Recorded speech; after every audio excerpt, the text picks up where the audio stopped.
Good evening everyone. चलिए आज हम अपने चैप्टर 2 की जो नेक्स्ट टॉपिक कंटिन्यू करते हैं, how do acid and bases react with the metal. Acid and base जो है how do they react with the metal. ये शायद रिएक्शन मैं पहले भी बता चुकी हूँ आपको।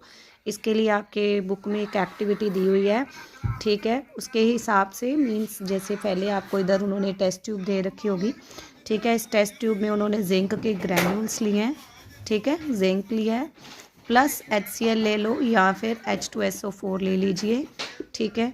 जब आप जिंक के ग्रैन्यूल्स को HCl या H2SO4 में डालेंगे तो आपको जो गैस की एवोल्यूशन है उन्होंने यहाँ पे कॉर्क डाल के डिलीवरी ट्यूब के साथ इसमें कलेक्ट करी है, ठीक है, इन दैट सोप वाटर में, ठीक है। अगर आप देखें तो वो एक अपवर्ड डिस्प्लेसमेंट के साथ कलेक्ट होती हैं बबल्स में, ठीक है।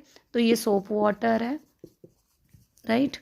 अब zinc plus HCl reaction learn करने की फिर से कोई ज़रूरत नहीं है, प्लस माइनस प्लस, तो zinc chloride plus evolution of hydrogen gas.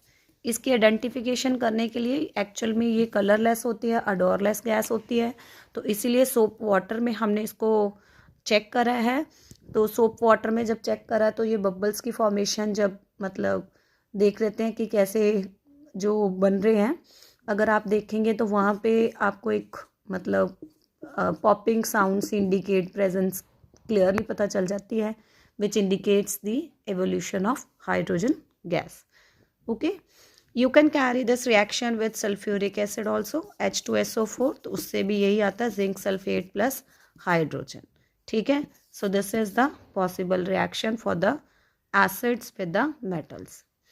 And अगर आपको याद हो थोड़ा बहुत, हमने ये चैप्टर 3 में भी करा था कि कोई भी मेटल जब बेस से रिएक्ट करता है तो that is not quite easy to right.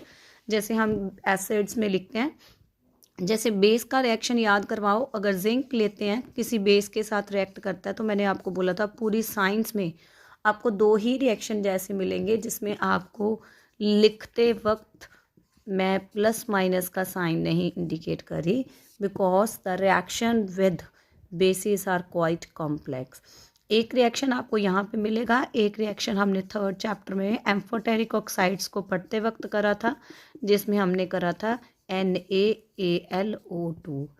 और याद रखें बेटा, मैंने बोला था हर रिएक्शन आपने बैलेंस लिखना है, क्योंकि अगर 2 मार्क्स का रिएक्शन है तो 50% उसके मार्क्स के बैलेंसिंग पे डिपेंड करते हैं।